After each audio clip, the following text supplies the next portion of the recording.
Ready Check Radio.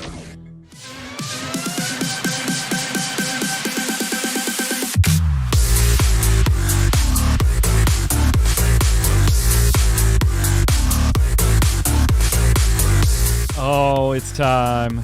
It's time, everybody. Thursday night, 7 p.m. Eastern, here on twitch.tv/ReadyCheckRadio. That means it's time for the Relic Grind, Final Fantasy XIV Square Enix podcast. I'm your host, Mike Byrne, as I am every week. Well, I mean, every day I wake up and I'm Mike Byrne. I mean, I'm your host every week. I've got the gentleman with me, and it is also time for spoilers. So fair warning, if you are listening on iTunes or Spotify, if you are watching on YouTube, there are spoilers this week. We called it out last week. Here we are. Chat is with us. I'm sure that they have their impressions. I'm going to try and control the show and keep it in a nice format, going through. But exactly, yeah. This is the type of show where it's probably going to be best if you just treat it as three dudes talking about a game they like. It might not have any rhyme or reason, and we might backtrack and jump ahead, and it does what it do. But we appreciate you being here, and we want your comments down below on all of your thoughts for everything we discussed today. Final Fantasy XIV Endwalker. Last week's episode, gents, was the first video on our YouTube channel to hit 100 views before it hit the 24-hour mark. So awesome. Thank you for all of you. For the likes, the subscribes, the follows, all of that stuff, the notifications, the telling your friends. The website's right below me, readycheckradio.com. If you're not following on any of those socials, hit them all up. Help us. We are closing in on 600 Twitch followers, closing in on 300 YouTube followers. And yeah, last week's Relic Grind hit over 100 views in the very first day. It's the small milestones. Since it was posted, and it is the first video to cross the 200 threshold before the subsequent episode aired. We crossed 203 this afternoon. So thank you all. Help us continue to grow.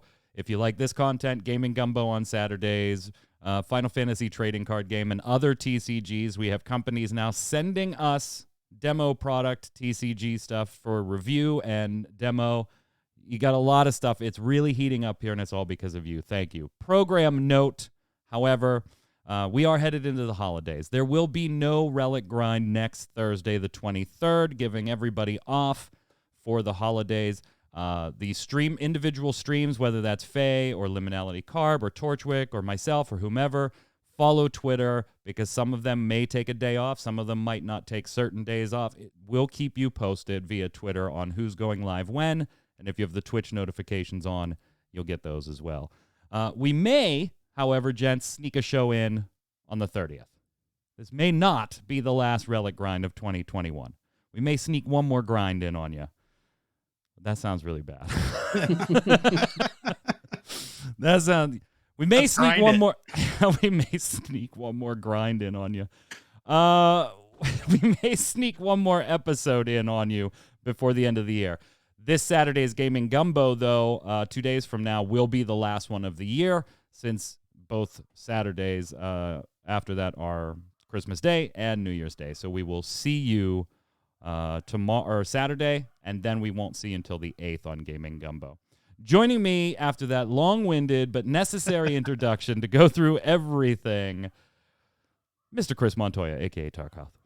What's up, programs? I'm doing great. Got Tarko Way here with me, and we're living the dream and farming extremes. And when we're not doing that, we're with our other co-hosts, sparking the flames on Twitter and riling up the Marvel fan base.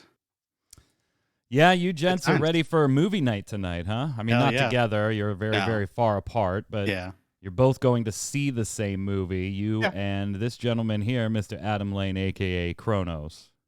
Yeah, I mean, I'll be honest, I'm really excited about the movie. I'm excited to talk about this too, but this movie is also pretty hype for me as well. But I had to let you guys catch up with me, the story. Yeah, so it always takes everything I have not to immediately go into a show, and whether it was on MMO Bomb or on Game Breaker TV or here on Ready Check Radio, it's like you really just want to get in there and start talking about it. Took everything we had.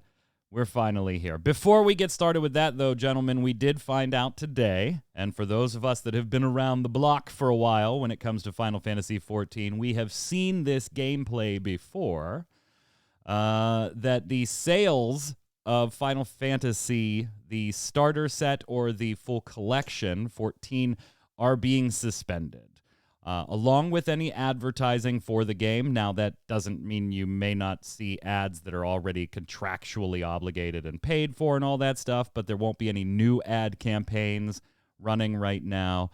If you are a subscriber right now, you will still be able to buy the digital expansions or the collector's expansion upgrades in case you have everything but Endwalker, for example. You will still be able to buy Endwalker that way.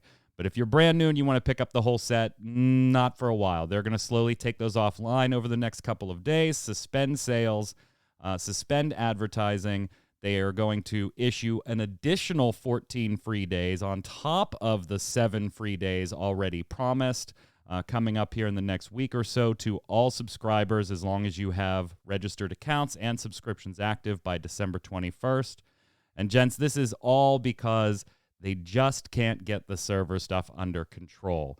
And I will say from my own personal side, the queue stuff, which is the only thing I was having problems with, is better on my side. And I understand that is anecdotal one-person evidence. There are still plenty of people having terrible queue problems. Mine might just be better because the times I've been able to jump on were more ideal, less peak times when I initially had to deal with the queue. What I will say, though, is, last week I was pretty complimentary of the in-game experience. I have started having problems in-game now where I end up getting booted and stuff like that. So my problems kind of switched for me personally. Some people I know are affected by both. What's your take, Kronos, on the entire suspension of sales? You weren't around for a Realm Reborn launch. Chris and I, Tark and I, we know. We were there. Yeah. Like, we knew when they suspended those sales back then. Now we're seeing it again. I mean, it makes sense. It sucks, but it makes sense. I mean, I understand. They're trying to get it under control, especially since, like, I'm still really worried, man. Like, the raid comes out on Tuesday.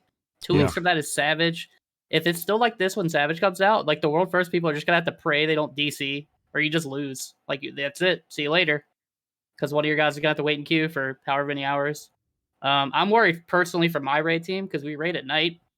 And some people have day jobs, right? So, if they're waiting in a queue, that means they have to get home. First thing they have to do is go log into their computer, sit in their queue while they're doing everything. Instead of before where you just they could log in at like 7:30 or whatever. And if we have a DC, our raid night might just be shot. Yeah. So that kind of sucks. For the, like, I mean, I think everybody is going to get hit again, but I hopefully it's a bit more reined in by that point, but I don't really have high hopes because the queues are still pretty big. Yeah, the problem is, like, you would think by now, Tark, that if things were going to be reined in, they would start to at least feel reined in certain ways and in certain places now, and that just isn't the case. Like, it's not really alleviating at all. When we were in early access, we said, okay, it's higher populations than the game has ever had. Then we hit the 10th, and we were like, okay, anybody who didn't do early access, we kind of got a little wave of new players that are now here on launch day. Now here we are on the 16th. We are still having issues just about to the extremes that we were, 10 days ago. So it's a bit rough out there going. I think you have to appreciate a company that's willing to say, once again, you can't buy our product, and that sucks for us because we definitely, we're a company and we'd like to make money. But on top of that, now we're up to 21 free days. So we're almost to the point where anybody that has an active sub is about to get a free month here.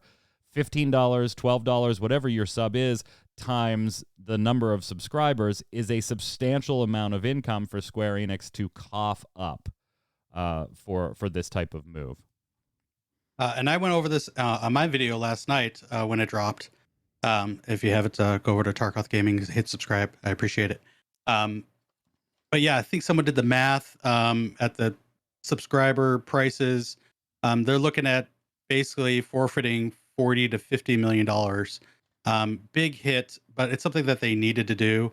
The interesting point is this apparently goes all the way back to 1.0, and it's a bug that's been in there since the very beginning 10 years ago.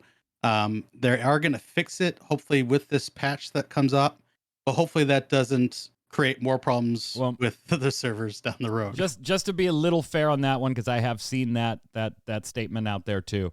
It's not a bug that has existed since 1.0. It is a piece of architecture from 1.0 that is reacting with the current software and build in an unintended way, introducing an error that has existed since version 1. Just to be technical, it's not a bug they have not fixed in 8 to 10 years. It is a bug that is scrambling and causing additional different problems now, but flagging the same error. So I know that's minute detail but from a software engineering standpoint, I would very much want to be like, look, this is not a 10-year-old bug. This is a piece of architecture interacting with in a way that's not meant to. Anyway, we have classic servers already. They're just lobby servers, says Neobari. So, yes. Yeah. Okay, so I'm going to try to keep this week's show in kind of almost, I took some things out because they don't really apply for what we're going to be talking about, like our opinions on NPC quest followers. Like, we're done there. We don't need to really revisit that. But in the same format as last week's show, except we're going to talk about spoilers. However, it's probably going to be a nightmare, and we're going to remember something we wanted to say when we forgot to say it when we were talking about that. So apologies. Join us on this crazy ride. Can I just start off with the spoilers discussion by saying, gentlemen, those live letters were bullshit. Those live letters pulled so many okie dokes all over the place where they didn't verbally say something, but the images implied certain things, or things were stated in a tricky, slippery way. So first off, nobody dies. Yep. Big debate on that death card at the end of the trailer. Yeah, and in the way they talked about debts being paid and things like that. Mm-hmm. That's just one that flagged immediately. And they, right at the tail end, right? They try to make you think people are going to start being killed off en masse. Kronos, your camera's blipping again. I'm sorry. Yeah, I don't know what to do about it. Where they start seeing the scions sacrifice themselves, but it was done so half-hearted. You were like, "There's no way they're dead." And then 2 people later, you find out there's already a way. We already have a way to bring them back. When Y'shtola is like, "Yeah, you can bring us back, but don't." Like, what do you mean don't? Get the fuck out of here. Yeah, I think at that specific part when Thancred's gone, I was like, okay, maybe it's Thancred. And then as soon as Estinian was gone, I was like, they're all gonna leave, and then they're all gonna come back. It was so obvious, but it's predictable doesn't necessarily mean bad. And once you get to that point, and they did do a lot to subvert expectations. I felt like they were really trying to bait a lot of people into a lot of things. Anima and the Magus Sisters is definitely a big one. Well, that was the other thing. Magus Sisters, we kind of knew was relegated to a dungeon boss because of the media stuff, but there was still some out there that thought, well, maybe we'll also have her as a trial later. Anima is the big one, right? There is no way you can convince me that they didn't knowingly be a little deceptive in the live letter by using Anima on the new trial slides in some cases for some of those live letters. And then Anima is just a boss. So I guess we'll start there. What is your biggest, good surprise? That may be a spoiler, and what is your kind of biggest disappointment of something that happened and you didn't like, or something you wanted to happen and didn't? Tark, we'll start with you. Biggest surprise was getting Zodiark as our first trial so early at 83. I was like, wow, this is crazy that this is happening right here, right now. How it stepped into the final days made sense because they really, took their time with it. My biggest disappointment was Anima. When I saw him in the distance in that last room, I'm like, no. He can't be a dungeon boss. No, this is supposed to be a trial. Close second in disappointment was the fact that no one died. I felt that there was no real stakes. I mean, we had some minor character deaths, but and Xenos, but Yeah. When we say nobody died, we're obviously talking about like talking the about the Scions, Scions, the core good guys. Yeah. What about you, Kronos? So I think my biggest surprise, or like the moment where my jaw was on the floor, probably like the longest, was when we find out that Fandaniel's a Mon. I'd say that was cool. that's pretty early on. Like that moment, it caught me off guard. Like it was not even anything remotely I saw coming. That like those two characters are like the same character. So that was really cool. I really liked that, and I kind of wish they took that further. I'm not a huge fan of how early they actually killed Fandaniel off, even though there's multiple versions of him, he's still there. But like the fact that when he turns into Zodiark and you kill him, I just wish the character would have been around a little bit longer. My biggest disappointment is Xenos.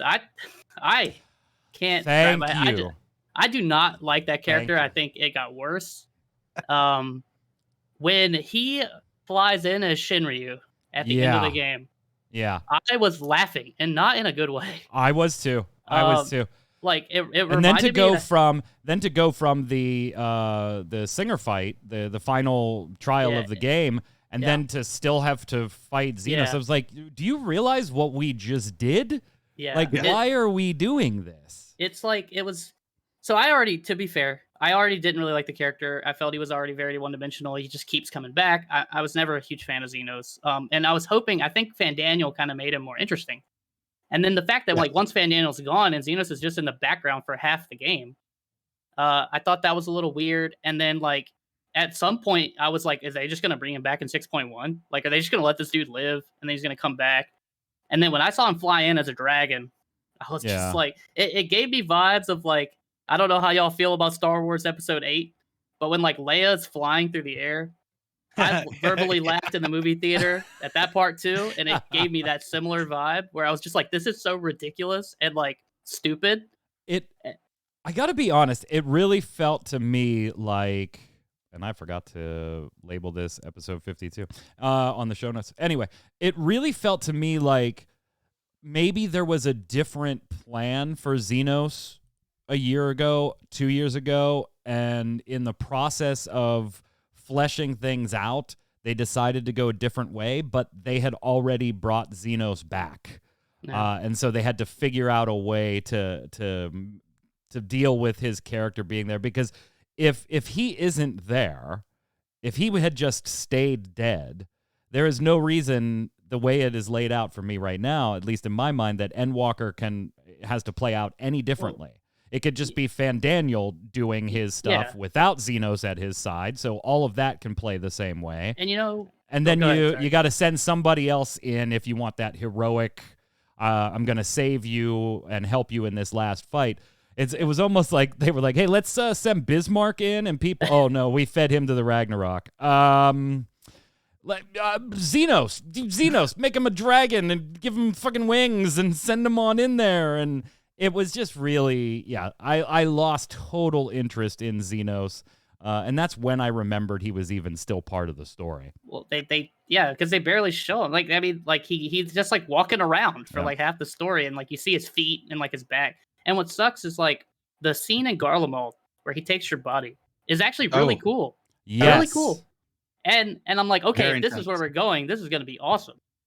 And then Fandaniel dies, and Xenos is no longer interesting. I honestly thought that was going to be the impetus for whatever death we thought might be coming at the hands of what the Scions believed to be the Warrior of Light. And I really was like, ooh, shit, this is going to be interesting. And then all of a sudden you go through that and you're done. You know, you got your body back. Xenos left. Okay, you're good. Yeah. They have to get around the whole Y'shtola can recognize that, but just don't have her be there. I liked the concept, but I didn't. Again, there were like so many things in this expansion for me. I like the idea of, but then they're there and gone in a flash with almost no repercussions. Tark, it just felt. My biggest surprise that I liked was how much more an expansion I didn't think I was going to see Emmett Selk in at all, besides a narrator. How much development of that character made me like that character more. from a perspective of just from all sides, his history, what he ends up turning out to be, what ends up happening with him, good guy, bad guy. I was pleasantly surprised by that. My biggest disappointment is that there are a lot of story beats that just feel real Disney, just real. Let's give the fans Feelings. the happy ending. Let's go for a quick feel here. Pardon the terminology. That Attica Mort says in chat, in the moment, I was so happy everyone was brought back. But after it, I was like, ugh. And in the future, if somebody dies to something stupid, it will feel stupid. Yeah. And I think the problem that I had with Endwalker, as much as I enjoyed it, and I did, very much so, is that at the end of the day, it felt like there were no consequences. We were the heroes. We prevailed. There wasn't even any challenge that stood in our way, narratively speaking, for any great length of time. There was a challenge, it was overcome. There was a challenge, it was overcome. Bang, bang, bang, bang. We didn't even struggle. They were like, hey, Charlene has not been able to find adamantine forever. This is all we got. We haven't been able to find it. Alphino gets on the phone. Boop, boop. All right, I got 7 tons on their way here. Now, I understand that the Charlene, they don't interact as much with all the nations and all that stuff, but come on. You're telling me they couldn't find this stuff? They didn't have the resources to reach it? There was never a challenge we couldn't overcome within 3 cutscenes. Yeah, and that's what I was going back to saying, like that there overall there was no stakes. It felt good in the moment, getting everybody back, big epic battle at the end, but there was no consequences. So it was overall such a good expansion, but to nitpick on this detail is kind of bad. But sometimes you need to be honest with your critique on it. Yeah, and Freycore saying, oh, they knew where to find it, they just didn't have the people to get it. Yeah, that's kind of the point that I was making, that we know it's here, and we can't go get it, but we're not going to ask you to go get it, even though we desperately need it to save civilization. It was just a plot device. Maybe it's because they're so reluctant to do that because they shut us down on the Alliance, a patch ago. They were just looking for a way to bring back everybody and their mom to give them a cutscene, which also triggered me too. Like, there were characters in this expansion, and again, this is like kind of nitpicky, but that got payoffs that I just don't care that you got a payoff. I don't know. They were just there to be there because like they were at some point you met them in the story. And I feel like that suffered pacing issues, which we talked about last week too.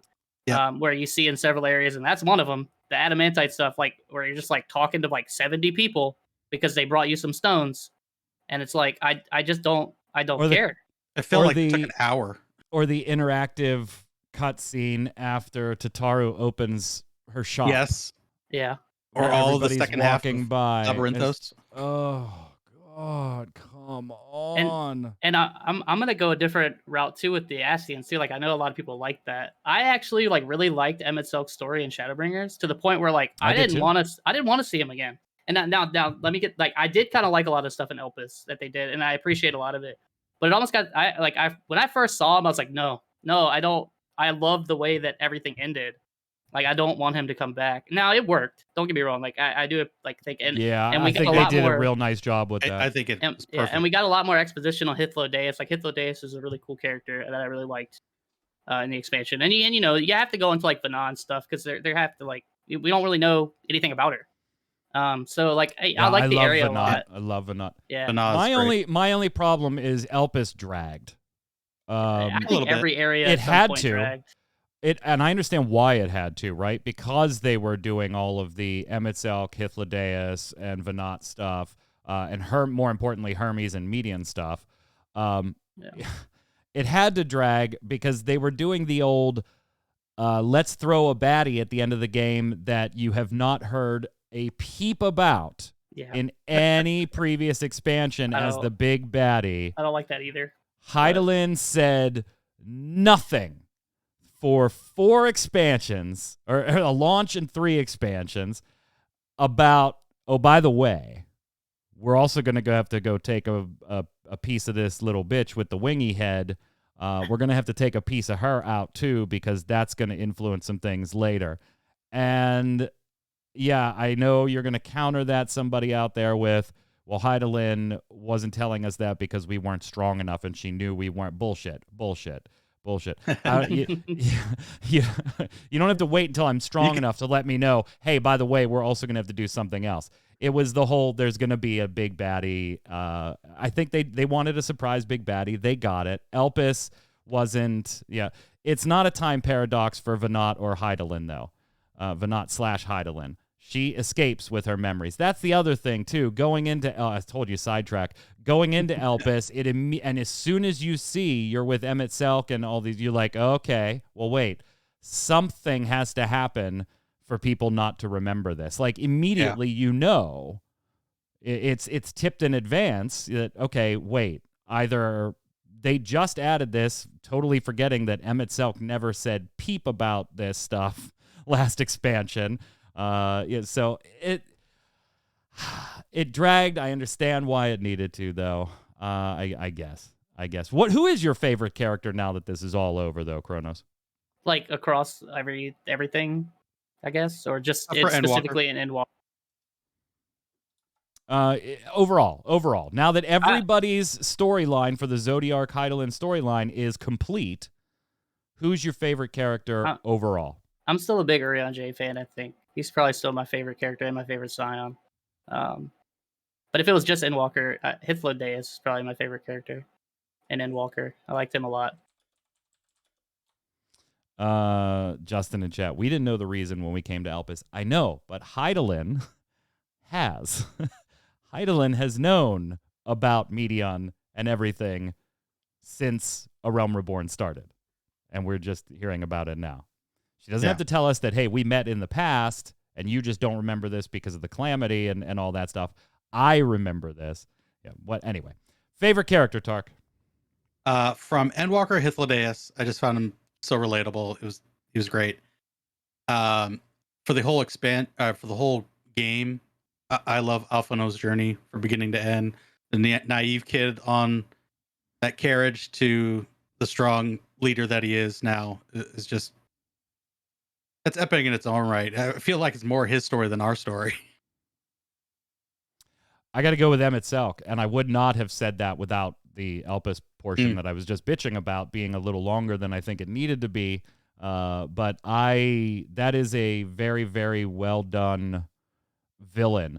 I appreciate villains where you almost can see their crazy ass objectives as being, I understand why you're doing that. That makes a better villain to me, when you can almost sympathize with their plight and why their objectives, no matter how crazy they may be to you, would maybe be a rational direction for them to take. So I really, really like that type of development. So, story as a whole, gentlemen, what are your thoughts? What are your beats? What are the things you liked? What didn't you like? I think we've all kind of beat the pacing of it to death, so we can kind of skip that one. There are pacing issues throughout Endwalker, but let's mix in some of the good with the bad, Kronos. Like I said, I really liked, I think, everything up to like when the end of days starts. I don't think I have almost any complaints up to that point. Most of my stuff is after that. And I do really like the Elpis segment. I just don't like some of the stuff that's done. I'm not really a big fan of the whole Dynamis thing. It just felt like an excuse of to figure out why they have this power, and I'm not a whole big fan that of was very Disney to me too. It was like, it's our feelings. Yeah, I know. It's it's our emotions that are killing Kingdom us. Hearts. Dude. Like I thought they were about to say our friendship is our power or something. Like I don't. It's like I don't know. I wasn't feeling the whole Dynamis thing, and that's the whole crux of kind of caring about Medion. I do think it's very touching, a lot of the stuff that happens in the last area where you go through. Yeah. And you talk to the different races of people that were on different stars and why they ended up giving up on life. And I'm sure that affects a lot of people in a lot of different ways. And I think that's awesome. I don't know. Medion I knew she was the villain pretty early. I felt as soon as they they start delving into that, okay, that's going to be the big bad. and it felt like kind of very like Ultron-y, where it's like she just determines that like, there is no way to be had, like you Ultron. just have to die. Yeah, So, and Hermes kind of flips on a dime there too. A little bit, yeah. Like he just, okay, let me transform and fly away with her. Yeah, it wasn't gradual at all. It wasn't like his character seemed like very contemplative and let me think about this and And then he was like, nope, got to get the report. Pew! I'm out of here. Go ahead, Tark. The thing about Hermes is that he was like, okay, and I said this on stream, he's like PETA. He cares about, it doesn't seem like he should be a scientist in that role. He just cares and is too much invested to be in his position. But then he flips, is like, no, I need to hear this report. I need to hear all this information so I can formulate I'm like, one or the other, please let me know what kind of character you are. So him flipping kind of was a little bit jarring. Him going into his own primal form was really interesting. Him being Amon and Daniel, he's a very complicated dude. That was another zone, by the way, Elpis, that I was like, oh, thank God I can fly. Yeah. Oh, thank God I can fly. That and the moon. I mentioned the moon last week. We didn't talk much about Elpis last week because if you're, the whole zone is a spoiler, basically. Yeah. So, yeah, that was another zone where it's finally like, oh, my God, thank God I can fly. Thank God I can fly. Yeah, I don't know. It was good. It was good. I know, Kronos, last week you said it was good. You enjoyed it, but it's not your favorite expansion. Yeah. And I think at the end of the day, I kind of land in the same bucket. It was good. I enjoyed it. The story, we've mentioned the pacing issues, so we can skip that, but those are there. Even I, as a rabid 14 fanboy and Final Fantasy fanboy in general, was kind of just like, let's go. Let's go. Yep. I'm watching a graphic novel at points. But it's good. I'd probably put it at a 7. Like as a story, not the full expansion. We'll talk about that in a minute, but as a story, 7. It does wrap things up. It wraps things up very Disney style, which I was not a fan of because Attica said the same thing that I was already thinking. Wow. Now you basically can't kill any of these people. And I like, because it's going to come off as stupid that they died that way after they made it through all of this stuff. And I like how they tried to throw Emmett Selk as the one that was like, hey, adventurers, don't worry. Like, there's places on your own world you haven't even been to.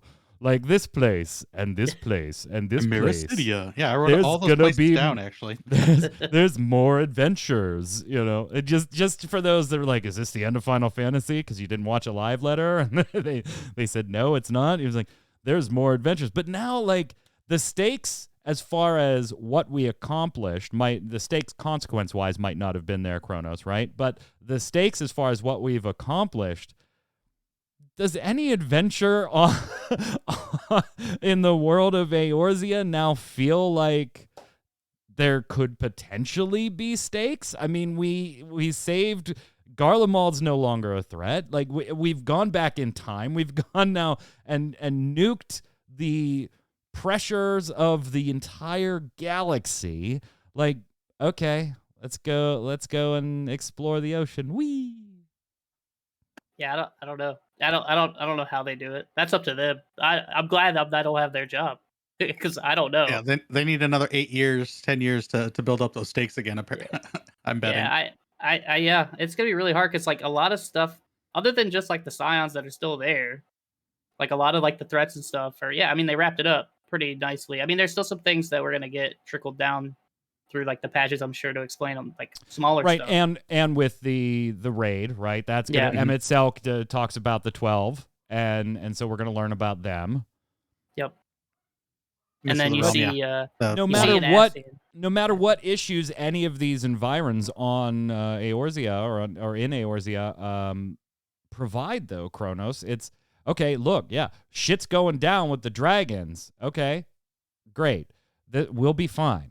We'll be fine. We already did that once. We have nuked gods. We'll be fine. we basically killed a half god in Zodiark because he wasn't like full power, and then we beat Hydaelyn I guess maybe you could argue Technically, that not like at full she, power. Yeah. yeah, you could argue maybe that she like let us. I don't know, but like it's I don't. Yeah, it's gonna be really hard to match the stakes. I feel like anything that takes place on that planet or on that star, like I don't know, it's hard. Dungeons, Clearly need to go to boys. more shards. That's more Dungeons, reflections. boys. Dungeons, boys. What'd you think, Dungeons. Tark? I liked all of them. I thought all the dungeons were really well done. Loved the mechanics, the aesthetics for each one. The music was like perfect for each one. It was great. I if I had to pick my favorite, it'd probably have to be. Oh, that's hard. I want to say Babel. Just the nostalgia. Dude, for I Luge loved and Barnabas. I love that Yeah. Luge and Barnabas good. were in Babel, and that it starts off with Barnabas attacking Luge and him Yes. freaking out and running away. I was like, that is amazing. That is amazing going through there. But it does end on kind of a disappointing note where Anima is the final boss. The good boss, but yeah. Good boss, yeah, good boss, but the final boss of a dungeon and doesn't. It felt almost like, remember when A Realm Reborn launched and Ultima Weapon? It was the story, and everybody was like, "Oh, it's a shame to see Ultima Weapon reduced to that because that was a really easy fight because it was story mode and everything." Then that's when we started getting extreme versions of fights because of the backlash to Ultima Weapon. Anima kind of felt like that for me. But dungeons and things like that, Kronos, what did you like? Yeah, I thought they were awesome. Like first time through, I had almost no complaints. The more that I've done them, maybe smaller stuff, but that always happens because the formula is still basically the same. Oh yeah. Yep. That changed. I overall like aesthetically and the bosses, I like them. I think Babel's also my favorite too. Some of the later dungeons I do really like as well. Katesis is pretty cool. I love the aesthetic of Dead Ends. Yeah, Dead Ends is was pretty great. awesome. But I think if I had to pick a favorite, I'd probably also go with Babel. There's just so much like nostalgia stuff there, and then like the train part at the beginning. It's really cool the first time you see it. So When we first came into that zone, I'm like, please let us fight on the train. That's not just a cutscene. Please let us fight on the train. What'd you think of the experts, Tark? They were all because those are the ones we're gonna have to run and run and run and run for a little bit. Smileden, I think is awesome. I love that one. The second boss, not so much, but like overall of the dungeon, from that crazy building structure, architecture, all twisty turvy, going through the doors, was awesome. Yeah, I said this on stream as well. Please check me out on stream at Tarkoth Gaming. But I think this is the best initial set of expert dungeons that we've gotten so far. Like I'm putting this at the top. I don't know if I agree, but I got to think about that a second. it'd be second for me. It would be second for me. I think I do like Smileden. I think Smileton's is really good. Like I like that dungeon a lot. Yeah, I think it might be second for me too. I like Shadowbringers a lot, actually. Yeah, Shadowbringers was pretty awesome. I think as awesome as Dead Ends is, I like Amarat a lot more. I think. Yeah. Like Smileton's really cool.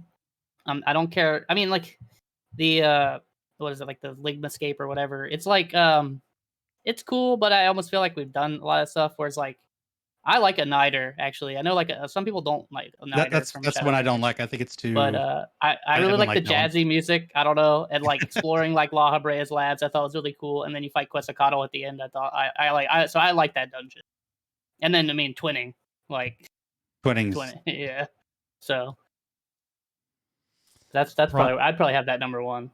Primals, we got the Okie Doke pulled around there on Anima, but Zodiark and Hydaelyn. Gonna say I'm not surprised by Zodiark being a primal, but I will agree with you, Tark, that I was surprised at how early it happened. Because that was one of those things. It's like that's another thing, I guess, is a problem. Going back, here we go. Another little offbeat on the story for me is that this story just feels like it's been told multiple times in the there's got to be a balance, and when there isn't balance, then neither one can exist. You know, there's light and dark in the Force, and we want balance in the Force, and when there isn't balance, this stuff happens. As soon as Zodiark popped as the trial, when it did very early, I was like, oh, well, we're going to be fighting Hydaelyn at some point, or Hydaelyn has to now die, because Hydaelyn and Zodiark existed to counterbalance and keep each other in check. And now that they're not in check, there's going to be problems. And sure enough, hey, you killed Zodiark. Oh, shit, now the planet is out of whack. And it wasn't directly because of Hydaelyn, because there's this new baddie you're about to meet that you've never heard anything about before. But this kind of story has been told before. So I kind of had the idea that Hydaelyn's got to go, or we're going to fight Hydaelyn. I didn't at the time know which. And then we fight Hydaelyn. I loved the dungeons in this expansion. Love them. I'm a little less enamored with the trials. That's not to say, again, none of this is bad. Like, I would give the expansion high marks as a whole, but I just feel that they've done better. It's almost like they wanted this big climactic conclusion, this big wrap-up of a storyline, and it almost got lost in itself. It was so big as far as the extent of stuff they were putting in there, if that makes any sense. I like the Zodiark fight more than I like the Hydaelyn fight. The Hydaelyn fight, I actually think, particularly on Extreme, causes some problems as far as figuring out for new players or people that maybe don't do extremes all the time, right? Some of those mechanics get lost in the coloring of the environ and Hydaelyn's own coloring. They play with a summoner. And lightweight. Well, that too. That too. That's a whole other issue. Yeah. I honestly wasn't a huge fan of the Hydaelyn fight. I loved her art, her character model, and her abilities, but the fight itself, I felt like was just, it was okay for me. The Zodiark fight, I really, really did enjoy. I really, really enjoyed the Zodiark fight. Kronos, what do you think of the trials?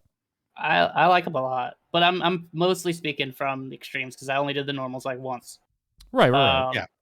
The extremes, personally, for me, are the best release extremes of any of the expansions. I agree with you on Anima. I don't on, or not Anima, Zodiark. I wish. Zodiark, but not on Hydaelyn. Yeah, I don't think she's a fun extreme. For me, it doesn't matter because I run extremes all the time. I maybe don't do the savages and shit like you do. I do them a little slower than you do. But extremes, I run those. And it's not a pleasant fight sometimes for people that aren't used to extremes. I could see that. I guess because like I'm coming from like once I kill it once, it's Warrior of Light did the same thing, by the way. Warrior of Light kind of falls into this same category for me. I really like Warrior of Light. I love that fight, but it is not. It is not a.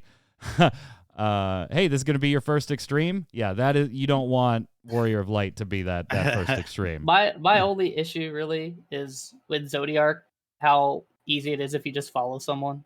That's really my only picky thing, and that's to become the party finder thing now, where they just mark someone and they just or like, someone hey, that knows what they're guys. doing. Follow him. And you can't do that in Hydaelyn. You can sometimes, like for the crystal dodges and stuff, you can follow. And then like the final story trial, I don't know. I was already still laughing from the dragon that flew in, but the mechanics, like the planets colliding and stuff, I thought that's really cool. I'm actually excited to see that. I call that when worlds collide. Yeah. Yeah, I kind of like that one. Neobari didn't like that one in chat. I kind of did. Maybe you guys didn't do it. I ran it with a group of friends first, but then did you guys run Hydaelyn with your trust? Absolutely. When I saw that was available, I did that. I was like, I have to check this out. They had the icons above their head, and I'm like, no way. Oh wow, it's going to let me do this. Okay, cool. Let's go. What'd you think of that, Tark? I thought it was awesome. This is the first expansion. I didn't do it last expansion. I was like, oh, trust, whatever. I purposely did trust the first time around in every dungeon. When that came up on this trial, I was like, this is great. This is awesome. We're going to get some more lore tidbits. Seeing Urianger's job, because he couldn't be a healer because I was a healer and Alphino was pure healer. He's a lithomancer. So Yeah. ooh, maybe a little tidbit there, huh? For our future. Maybe. But I it was did great. the same loved thing it. Q and chat did. The first time through every dungeon, I did it with the trust just to mess with things. Poor Alice. Poor Alice.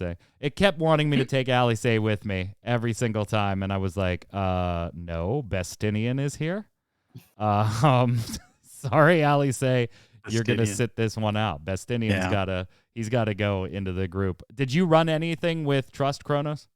So I purposely don't, because I know after I'm done. It's always fun to me to watch the AI. That's why. Yeah. I mean, so the reason is because I know after I'm done, I know I'm gonna level my trust all the way to max, and that's a lot of doing stuff with trust, and that's not super fun.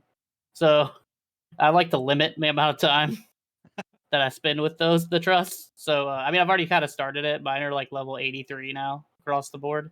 Also, it's kind of unfortunate that it's fortunate that there's 7 now because you get to do things like the Heidelin fight.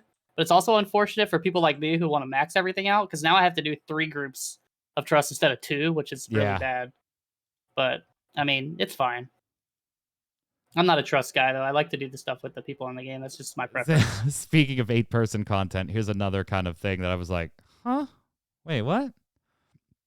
For the last trial, we hit the escape button and send everybody away like we're going to take this fight on, and then we got to wait for 7 other assholes to show up.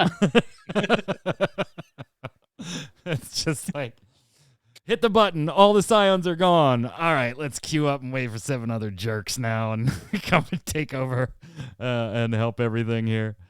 That was the other thing about Xenos. I was a little bit disappointed when he came in as Shinryu. It was like we just rode on his back. He didn't actually do anything. Like He was the stage. He was just the stage. Yeah. Yeah, he was the platform. He was. I I'm told like, you, just he was Bismarck. he was they just sent him in Bismarck. And then I mean, just hey, bring the robots up. Yeah, like Xenos was so superfluous to everything that he just felt, like I said, he just felt like they had other plans for him and they decided to go a different way. And they were like, well, shit, we brought him back. We got to do something with him. And like, no, you don't.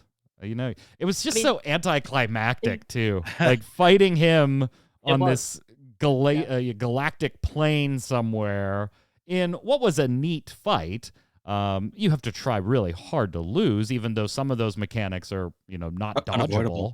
Yeah, they're just unavoidable. You have to try really hard to not win that fight. But it was just like, why are we doing this? It was also cliche, like the sun is setting. I don't know, man. It's just like I just don't like Xenos, man. Like it was so much more interesting when him and Fandaniel were together.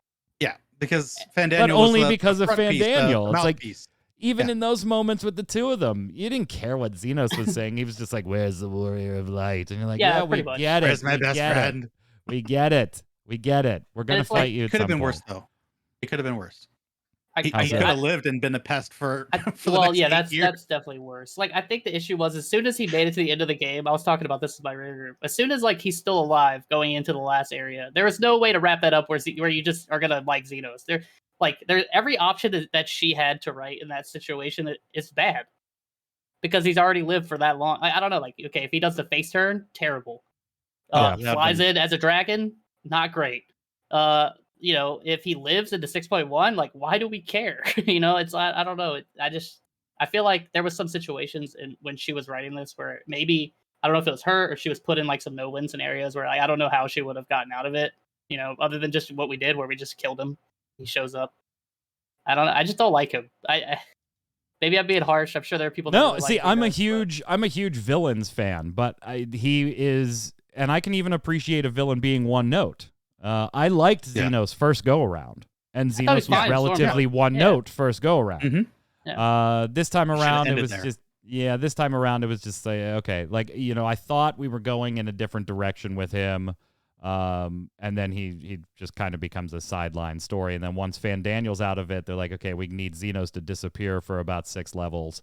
And then we'll bring him back real quick. we'll bring him back real quick. So yeah, how are Reaper and Sage going? I just started Reaper, so I'm not a max level or anything yet. And then I am going to start Sage as well, even though I'm not generally a healer. I think you will love Sage. It is I liked it such when a strong the little kit. the little snippet of play you get with Alphino when you're going across Garlemald Yes. there. Yep. I did enjoy that. I was having fun with the couple of abilities they gave you. I feel it is such a strong kit. It's not reactionary in any way. It's really a plan your heals out, and hopefully you're working with your co-healer. But it's such a strong kit. It's got so many mitigation tools. I'm loving it, and I feel there's just a lot of options for movement too. Um, God, it's just so good. And I don't have a book. It felt so good to put on those first new lists. I'm like, it's not a book. Some of those new lists are questionable looking, though. I will say that, I, but I there are some really cool. yeah, ones. the very small ones that look like orbs. I'm like, that's Yeah. kind of weird. But I mean, I've seen ones that are machine guns. There's like The some ones from skeleton Heidelin. ones. There's The some ones skeleton ones that are pretty funny. Oh, looking. I gotta check that out. The ones from Heidelin are just awesome. I mean, they don't even have a full particle effect, but they do have a initial glow, and it's just yes. Yeah, the Heidelin ones. The Heidelin ones are really cool. I don't have as much time played on those classes yet as like, but I have raid members that have played both. I actually think, just a side tangent, I think there's a class balance problem right now, actually, and I hope they address it by the time the Savages comes out. I think there are some classes that are lagging behind, more severely than normal, I should say. Not to the point where like unplayable or anything, but like to the point where like, why would I bring them? Is what I'm worried about. Okay. Sage and Reaper don't have that problem, by the way. They're perfectly fine. I think out the gate, they're probably going to see a lot of play for various reasons. Not that I don't think they're even close to bad, but Paladin's underperforming, surprisingly. Summoner is really, in the damage department, suffering pretty bad. They look real flashy, but they're not hitting very hard. Their scores aren't where they need to be. Yeah, but I think potencies. Sages looks incredible. Like, they have like a lot of options for a lot of scenarios. I think you're going to see a lot of Sages. Reapers are doing a lot of damage. And they seem really flexible too. Just how you can kind of like do your rotation. Like, you have some options to do certain things. So there'll be some cool optimization stuff there. And I also like the way Sage can move around too. Like, I hope they kind of address that with other healers eventually. Like, kind of like how now we have Malefic. You know, Astra had it for a while, and now everybody has it. Yes. I like the design in Sage where you have these buttons that do the same amount of damage, but they have an added effect on a long cooldown, and they're on the GCD. I really like that design. I'd like to see that across the other healers as well. But maybe that they're just going to keep Sage that way because that they're going to lean into, like, maybe that's like their thing. But I think both the new classes are awesome. Black Mage, by the way, I told you I'd do a little bit of an update on my thoughts on that after getting my butt into the extremes and stuff. It does not have an over mobility problem now. As I was I was a little concerned about doing the normal versions of the trials. I was like, God, I'm not even really having to think right now. It's fine. It's fine. They're tuned for the higher end difficulty stuff. So now DPS wise, I think we need a little help too. Black. They're still hitting like freight trains. I don't know. We do. Paradox I don't see is any sweet. of those numbers, so I'm like, whatever. I love as long as the boss Paradox. dies. Paradox. I just love watching the animation. I'm just like, that's a sweet spell animation. Is that the swirling fire ice? Yeah. Okay. That's our level 90. Have you seen the Sage LB yet? Speaking of yes, like, stuff, it looks really cool. I really like. You seen monsters LB using red mage LBs? Let me ask you guys this: we did not touch on the role quests, and I want to ask you, because there's different schools of thought on this one. But pacing is such an issue that I think it actually hurts pacing a little more. But should people do their role quests the minute they're available, or should they do them after they have just completed MSQ and come on back and get that initial details? I assume you guys have done them, right? Mm-hmm. Or at least some of them, right? I've almost done all of them now. Almost. Okay. So you know how they intersect with the story a bit. Mm-hmm. So what's your recommendation? Because honestly, I did them for ranged magic as I went. Mm-hmm. And I feel like, I probably could. Yeah, it's cool that I know some of these things going into the rest of the MSQ, but I don't think it would have taken any enjoyment out of the MSQ away had I just come back and done them at the end. And they do severely change your pace. if you side story and go do the role quests. But some people are like, go get that little piece of story and then continue on the MSQ. So what do you guys think? You go ahead first, start. I'm gonna go with so I was so invested in MSQ and want to get the MSQ done, and knowing that there was no ability tied to this, it wasn't required to finish the MSQ, that I've honestly completely forgotten that they existed up until this point. Until I asked you and you were like, oh So- shit, role quests are a thing. Yeah, role quests are a thing. Because with Shadowbringers, it was required to finish the MSQ. So because none of that was required, there's no rewards other than lore dump. I was like, okay, well, I'll get to it when I get to it. And yeah, I had just completely forgotten about it. So that is definitely on my to-do list now. Yeah, and they definitely aren't required to enjoy the story in any way, shape, or form. And you're only going to be able to do one on your way through the story anyway, because your character that's the first character you're taking to 90. Unless So you're insane and you stop mid right? MSQ to Stop and level go up another grab job. another class, grab 6 levels real quick. Don't do that. Get your armory bonus to 100%. Yeah, I did it more because I was like, well, this was required in Shadowbringers, and it did kind of add a little bit to the story. So, I'll just grab those pieces now, right? I'm just going to grab them as we go and do those things. But some of those, they do just, they bog things down a little bit if you do them that way. So my personal recommendation is pick them up when you're 90. Just go, or when you finish your MSQ, go ahead and bang them out. I don't know if you feel the same way, Kronos. No, if I had to give an honest opinion, I would say, yeah, just do them after you're done with the MSQ. I don't think they bring enough. Like the Shadowbringers ones are way more interesting in regards to how they connected everything together. Right. And when you do them all, it gets even more interesting. I don't really feel that way with this one. Granted, we don't have the connecting quest yet. We don't get that till 6.1. But it just felt like, hey, here's some characters that haven't really shown up in the MSQ. We're going to put them over here. Go meet them and see how the end of days is like slightly affecting these other areas in Eorzea. And it was also weird that it started at 85, but Yeah. I mean, and I agree. Like, I think if you go out of your way to do that, you suffer even more pacing issues. I did them as I went along the first time because same reason you did. Because I was like, okay, if it's kind of like the Shadowbringers one, maybe it'll be really important to kind of do them side by side. And I didn't get that feeling after I was done with my healer one. I definitely don't get that feeling after doing the tank and the physical ranged ones. So, I mean, I don't really even see how they're going to make the quest in 6.1 matter that much. Maybe it's going to have to do with like the city states as a whole. I'm not sure. But it almost just felt like a way to like, I hate to say this, it almost felt like they didn't want to voice act some characters. And they were like, hey, you go over here where the text is. And we're going to stick you there. That's what it felt like to me. I don't know if y'all felt that way, but like when my healer quest is like Ralbon and like Fordola and Arnvald, I'm just like, I mean, these guys could have showed up. I'd rather see these people over like the Turtle and like Hancock. And then like, I'm going to go on a bit of tangent for a second too. Where the hell is Midgar Sorber? Why does that dude not get any payoff? He's been asleep since Omega. Well, Like- they said, you said, yeah, my sire woke up long enough to say, yeah, that's fine. Go But ahead. like, come on, man. We get to see like all these other people and he can't have some kind of payoff. No, Like, they brought back Asahi for goddamn sake. I don't give a crap about that character. I was glad when he died. And he got payoff. He got to like take like Amon down into like the hell, basically. He got payoff. Like, what? We saw the remnants of his people from his planet, and we never got any Midgar Somer like peeking up and like, hey, oh, this is familiar. No, none of that.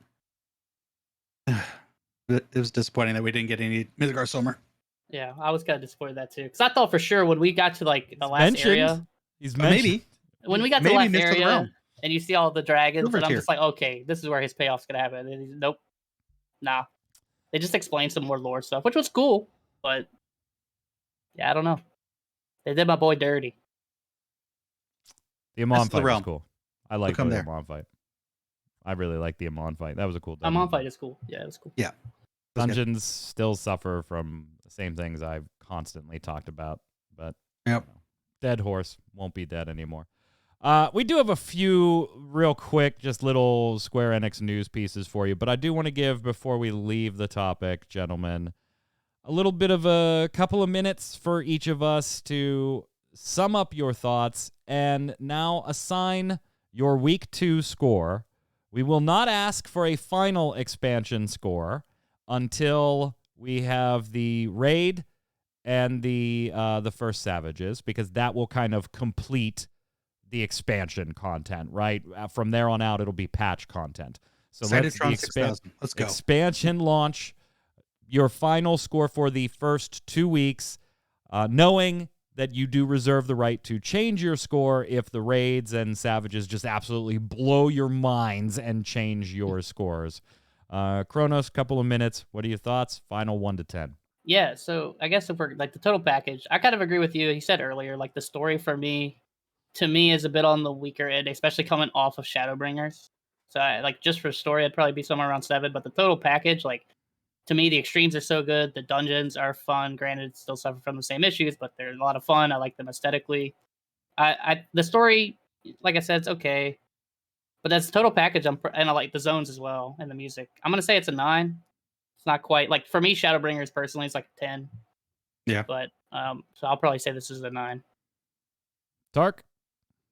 I'm going with a 9 out of 10. My only real problems with it was the pacing in the main story. Too many times I yelling on the screen, can we just get this moving along? You know, the docks, the boutique. Second half of Labyrinthos was just, God, that was awful. I just wanted to go and just get on the ship. Let's get this done. The trials were great. The dungeons were great for what they are.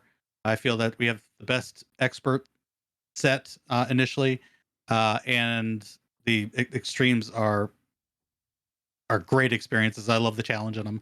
I know they're not maybe player friendly as you were saying, Mike, but I love the challenge. And you were talking about kind of being blind and some issues with lighting and coloring. I'm like, well, I'm glad they put these audio cues for water bubbles and glass shattering. There's a reason that they're there. Yeah, there's a reason. Because visibly, like I said, I'm fine. Like I am not colorblind, and I've done extremes for years now. So, but that's the first thing I'm always like, because I make first look videos, right, on MMO Bomb. So I was like, what does a new player think of this? What would a new player think of this? What would a new player think of this? And yeah. I mean, you both give it 9s, and I can respect your scores, but I actually think I have to give it an 8. And an 8's a damn good score. An 8 is a respectable, I want to play that game, and if you like this game, you should play it too score. Mm-hmm. But I just feel like almost they were trying maybe to check boxes that it didn't maybe need to have checked. Like they really, really wanted 6 zones. Because when you think about it, I don't know if the Moon Mare needs to be a full zone. Like you were there and gone so fast compared to all of the other zones that there could have been, little quests that tie up what you're doing on the moon. I understand, hey, we got to visit it so we can meet the Loporrits and stuff like that, but you can do that. But I just feel like they tried to, let's cram 6 zones in there because that's what we've done in previous expansions. Let's get our 2 classes in there. Let's wrap up everybody's fucking story. Everybody you have ever met, their story. It just feels like the team maybe did more than they had to really make this feel a little more cohesive, a little more evenly paced. I think you could have gotten away with thinking about, can we do this in 5 zones? And you know what? It'll just be different from other expansions. And you know what? That's okay. With the story we have to tell is in 5 zones. Do we really need to see Hancock? No. Honestly, until he showed up, I was like, the first time he showed up, I was like, oh shit, what is his name? Like I knew who it was, but I was like, oh, I don't remember his name. So I don't know. I feel like they really wanted to put a nice big full package together. They definitely did. It's definitely worth playing if you like it. It's just not their best expansion for me. I guess it almost does it. It's almost like it did its job, right? And that's what it needed to do. Just do your job. And sure. To me, that's an 8 out of 10. I can't. I'd love to give it a 9. 8.5. I'll give you half a point for Soken and the audio team. The music is just tremendous. tremendous with almost no. There's one or two, but not very many. The jazz music in the dungeon, I'm not a fan. But I'll give you the 8.5 because of the music, but I really feel like it's an 8. Sorry, you were trying to say something? Yeah, two things. Did you like the music change when you went into the area of the Loporits? Yes. Oh, yeah. And fighting. Yeah, that is when you're in their little gardens and stuff. Yes, that is when, as I mentioned last week, and I didn't want to say why, that was the moment that I turned my mount music off. Was when I first was walking through there and something targeted me and started running after me, and I was like, fucking mount music's got to go. Yep. It's got to go, because we are not missing any chance for that music. Having just finished 4 recently again, like all the connections to 4 just really made me giddy inside.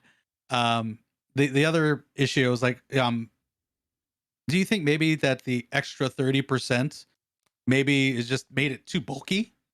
You're using Niabari from chat's number that there's about 30% extra story here that feels like about 30% bloat. Well, I think they had said. I think they had said prior that 30% more. Yeah. I what just he's saying.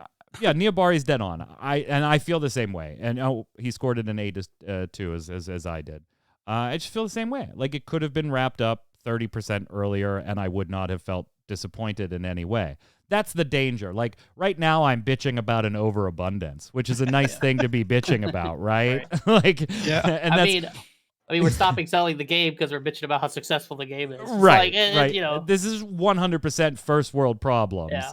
And it is a tremendously well done expansion, a tremendous MMO.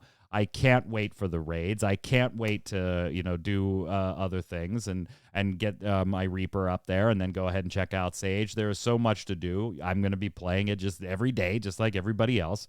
So it's absolutely fantastic. But if you had less, then maybe people aren't logged in as long. Just you, me, and Niobari were all thinking the same thing at the same time.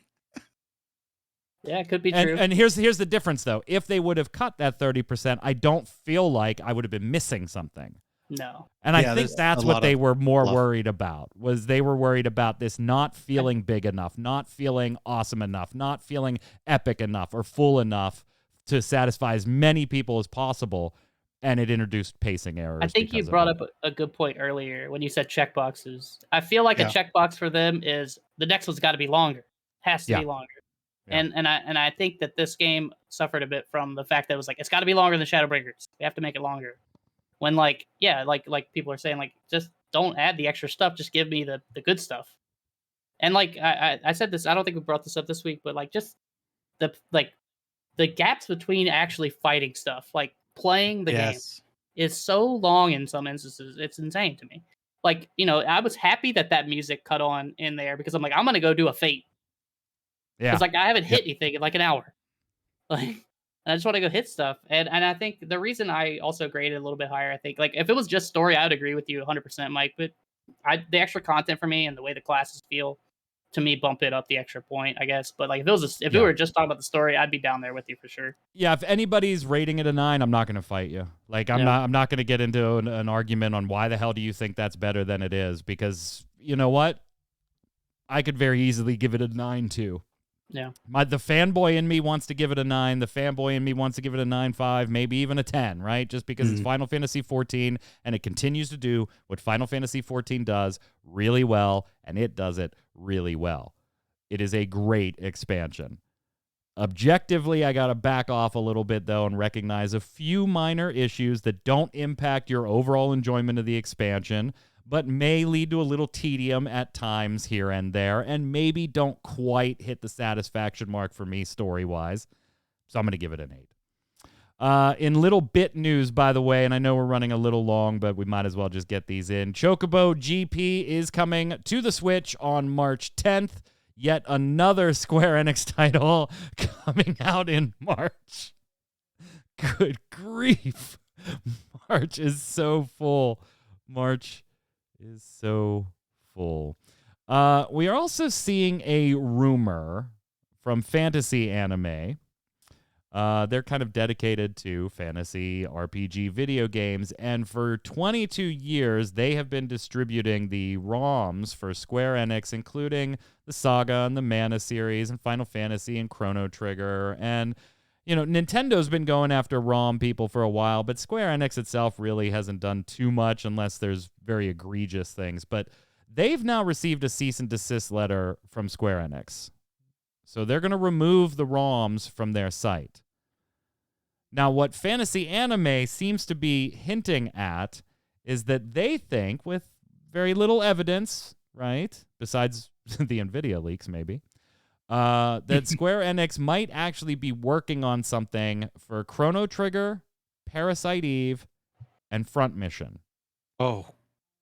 So yes. Does this make the rumors that we've been talking about, whether it's Chrono Trigger, Chrono Cross, do they make them more or less likely to be true in your mind, Tarkoth? Or does this news, is it so speculative it doesn't impact your thoughts? It's a little speculative, but you keep adding on to the smoke where there's got to be fire. There's so much more smoke. Every single thing that happens, there's got to be something to it. So I'm leaning that yes, it is a little speculative, but these are adding up to become something that's coming. Kronos, you're sitting there nodding the entire time he was talking there. That's exactly what I think too. Like, I think it is very speculative, but I think like everything keeps adding up to the point where, like, I mean, it's definitely a thing. So you don't just cease and desist out of the blue too. Like, that just seems weird. But can you imagine if it was like a Square Enix Classics, like a whole compilation type deal? You got 4 games and 1 disc or something of that nature. They're not going to do that, man. I know they're not. They're going to. I'm with Justin in chat. I'm with Justin in chat, though. I want a Parasite Eve remake, 100%. It'd be nice. And I've talked about that on Gaming Gumbo with Yod for months now. We do have some new characters too, if you haven't seen it, on the Square Enix Games site for Stranger of Paradise. So we've got Sophia here, who is our 5th party member in our little group. And then here's some badass artwork of Tiamat for you as well. Speaking of dragons, this one very much awake, very much has something to say. So if you're looking for just a little bit more on Stranger of Paradise coming out next year, in March, got some new character. Yeah, in March, you got some new character info there. Now, originally, I did have in the show notes here that the online PC pricing for the Final Fantasy VII Remake was silently pulled from being online after it was originally shown to be $70 and the internet lost its mind. And so I had, hey, are they maybe going to make a change, or are they just shutting this off to kind of get rid of the bad press until it launches? Well, update today, prior to the show, it's $70. It's now available, and it's $70 on the Epic Game Store. So, yeah. And we did get new Forspoken gameplay. That looks awesome. Not really much to, I'm not going to show you the trailer or anything while we talk, because I'm just going to say go frickin' watch it. And then, did you see Kotaku wrote a Forspoken article this week where there was some type of press event, and the press was able to ask questions and see some stuff. And apparently Square Enix, the Kotaku article alleges, really didn't go out of their way to seek Black or person of color input on writing for a person of color main protagonist. They just kind of were like, well, the voice actress is Black, so yay. Yeah. They expressed some concerns, too, that there are very typically Black stereotype, origins and, bad neighborhood, grew up in a bad neighborhood, was on the verge of going to prison if they were on the same line. Like, that just very stereotypical type storytelling for a person of color characters. So I don't know what to expect out of Forspoken right now. I mean, we'll see. And Square didn't do themselves any favors, that's for sure. When questioned, they were just kind of like, well, we got input from lots of places. Next question. They really didn't do themselves any favor. Saturday is supposed to be a Square Enix presentation with more Stranger in Paradise info and a Final Fantasy VI Pixel remaster release date. Yay! This Saturday. Thank you, Niabari. Let's idle in our way. I was reading the word idle. Can I say one more thing? Since we haven't been here since Video Game Awards. Yeah. Congratulations to Square Enix. I think you got 5 awards, 2 of them for Final Fantasy XIV, Best Community, and Best Ongoing Game. Congratulations. Yes. We tweeted that out from the Twitter account as it happened. So now let's actually move over and do our Love It or Leave It.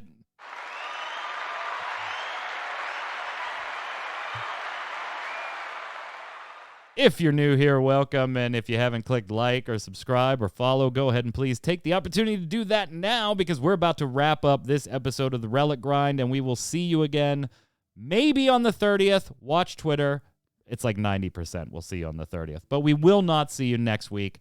So if you don't join us for other shows, why not? I mean, if you don't join us for other shows, have a happy holiday. And we'll see you the following week. Love It or Leave It is the segment where I give you something Square Enix related. Could be a game, a feature in a game, a press release, a business decision. Hell, it's my show. I get to pick what it is, and you tell me whether you love it or leave it. There's no fence sitting. There's no I kind of like it. That's not the way it works here. So, gentlemen, keeping with our whole Endwalker spoilers thing, I want to know the way the Hydaelyn Zodiac saga story was wrapped up. The actual tying of the story into a neat bow to end on 6-0 here. Do you love it or leave it? No fence sitting, Kronos. I feel like a lot of people are gonna hate me for this, but whatever. I'm gonna leave it.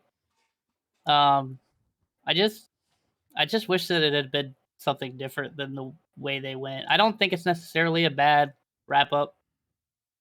I think, like you said it earlier, it felt like very kind of Disney-esque, where just the way they did things, some stuff felt really heavy-handed.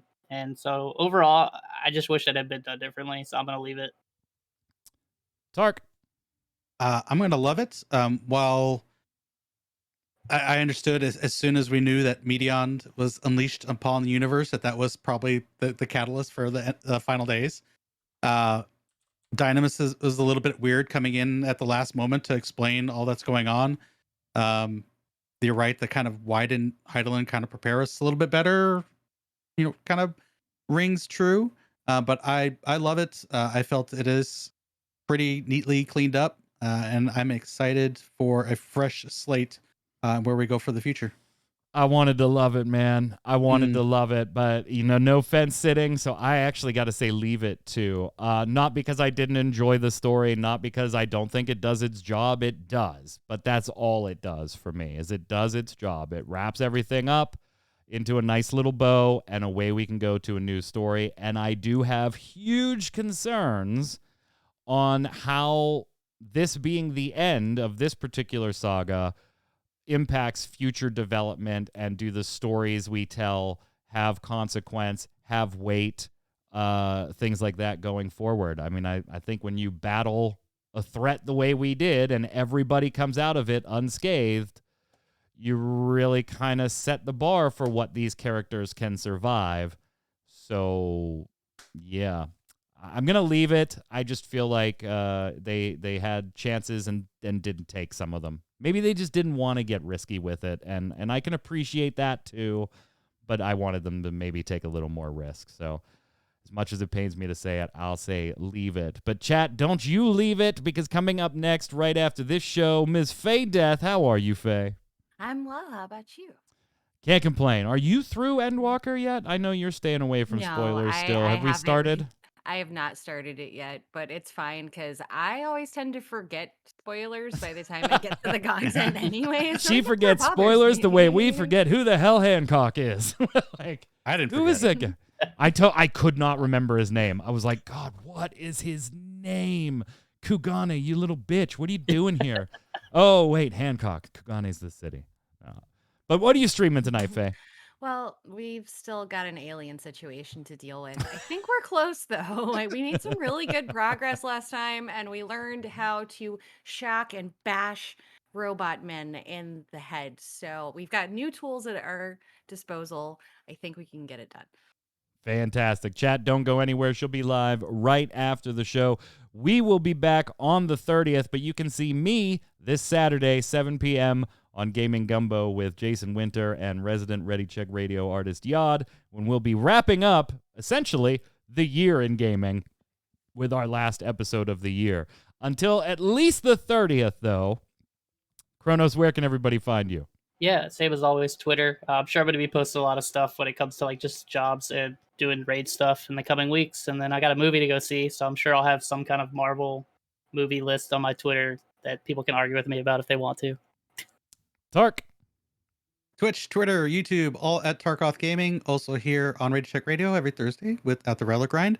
And Saturday and Sunday night, where I'm currently playing Tales of Arise. Big story developments now. Great game.